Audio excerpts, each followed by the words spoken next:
मोहतरम ख़वातीन व हज़रात, मैं मोइनुद्दीन शाहीन, एसोसिएट प्रोफेसर शोबा उर्दू, सम्राट पृथ्वीराज चौहान गवर्नमेंट कॉलेज अजमेर, आपकी खिदमत में हाजिर हूँ। हम एमए फ़ाइनल के पेपर 5 के तहत ज़ेरे इश्क मसनवी के अशार की तशरीह कर रहे थे। तशरीह का सिलसिला हमने जहाँ छोड़ा था उसी को आगे बढ़ा रहे हैं। आप सबसे क़ब्ल बुलंद ख़वानी के ज़रिए मसनवी के अशार मुलाहिज़ा फरमाएँ, उसके बाद तशरीह पेश की जाएगी। हिज्र से गैर हो गई हालत, गम से बिल्कुल बदल गई सूरत, हुआ हैरान अपना बेगाना, जिसने देखा मुझे न पहचाना। देखे माँ बाप ने जो ये अंदाज़, रूह क़ालिब से कर गई परवाज़। पूछा मुझसे ये क्या है हाल तेरा, किस तरह है बंधा ख़याल तेरा। सच बता दे कि ध्यान किसका है, दिल में गम मेरी जान किसका है। रंज किस शोला रू का खाते हो, शम्मा की तरह पिघलते जाते हो। जर्द चेहरा है अरगवा की तरह, टुकड़े पोशाक है किता की तरह। कौन से माहरू पे मरते हो, सच कहो किससे प्यार करते हो। ये कहो महजबी,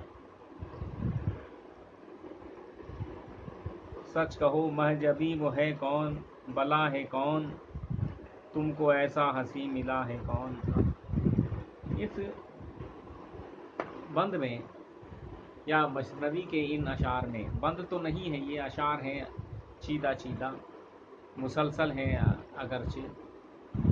इसमें शायर ये बताना चाहता है कि हिज्रो फिराक के सबब मसनवी के किरदार की हालत दिन ब दिन बिगड़ने लगी। लोग उसको पहचान नहीं रहे थे, तरह तरह से वो परेशान था, लेकिन खामोशी अख्तियार कर रखी थी। हालत इतनी बुरी हो गई थी कि उसे कोई पहचान ही नहीं रहा। माँ बाप, दोस्त, अहबाब, जो भी मिलता था उससे यही पूछता था कि आखिर क्या हुआ, तुम्हारी ये हालत क्यों कर हुई। वो कुछ नहीं कहता था, हमेशा खामोश रहता था।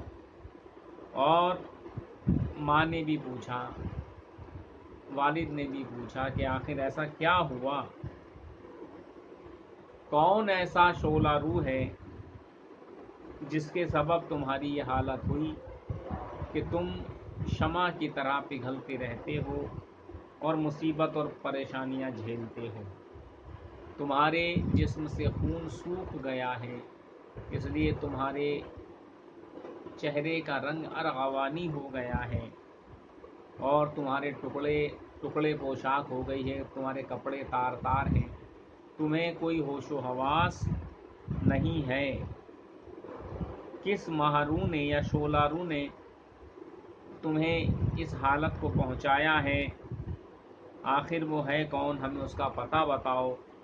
तुमको ऐसा हंसी दोस्त व हबीब, या ये कहिए कि साथी कहाँ से मिल गया, उसका कुछ नाम पता ठिकाना हमसे कहो, ताकि हम हो सके तो तुम्हारे दर्द का मदावा कर सकें। यहाँ तक हमने इन अशार को पढ़ा और इन अशार के तवस्सुत से ऐसा महसूस हो रहा है गोया मिर्ज़ा शौक़ ने लखनऊ की उस ज़वाल आमादा तहज़ीब का नक्शा खींचने की कोशिश की है जिसका तज़करा अक्सर उर्दू अदब के मुअर्रिख़ीन ने, नाक़िदीन ने अपनी अपनी किताबों में किया है।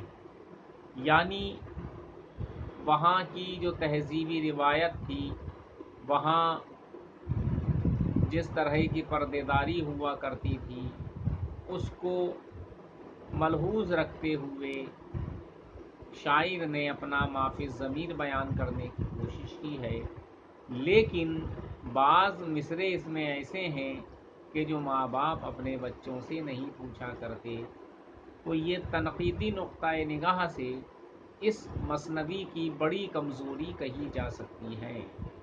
تشریح کے سوال میں اکثر یہ لفظ جڑا ہوتا ہے کہ تنقیدی تشریح کیجیے، یعنی آپ کو محض تعریفیں نہیں کرنی ہیں یا محض برائیاں نہیں کرنی ہیں، آپ کو برائی اور بھلائی یا سچائی اور خامی اور خوبی، ان تمام پہلوؤں کو ملحوظ خاطر رکھتے ہوئے متعلقہ اشعار کی تشریح کرنی ہے۔ حالانکہ یہ بہت سیدھی سادھی سی مثنوی ہے، کوئی زور کلام بھی نہیں دکھایا ہے مرزا شوق نے، جیسا کہ مثنوی سحر البیان میں میر حسن نے اور مثنوی گلزار نسیم میں پنڈت دیا شنکر نسیم نے زور بیان کے ذریعے اپنی مثنویوں کو لافانی بنا دیا تھا، لاثانی بنا دیا تھا۔ لیکن مرزا شوق کی یہ مثنوی، جس کے بارے میں کہا جاتا ہے کہ برٹش حکومت نے اس پر پابندی عائد کر دی تھی، یہ پوری مثنوی پڑھنے کے بعد ہی آپ کو اندازہ ہوگا کہ وہ بیان یا وہ پابندی لگائی گئی تھی وہ کس حد تک حق بجانب تھی۔ یہ پوری مثنوی کی رودات تبھی سامنے آئے گی کہ جب ہم پوری مثنوی کو از اول تا آخر پڑھیں گے، سمجھیں گے، اور وہ واقعات جن کی طرف اشارہ کیا گیا ہے ان کو سمجھنے کے بعد یا ان کے پیش نظر ہم کسی اچھے نتیجے پر پہنچ سکیں گے۔ مثنوی میں حالانکہ وہی روایتی زبان استعمال کی گئی ہے جو اہل دہلی اور اہل لکھنؤ کا خاصہ تھی۔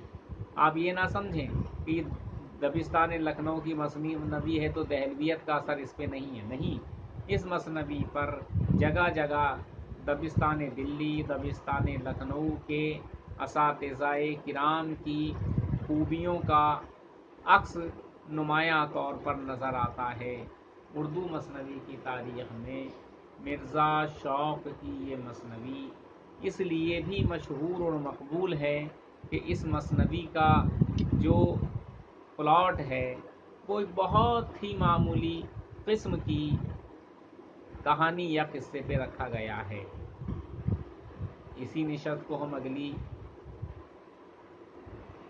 بیٹھک میں یا کہیے کہ اگلے نشست میں ہم ان اشعار کی تشریح آگے بھی کریں گے۔ تب تک کے لیے خدا حافظ۔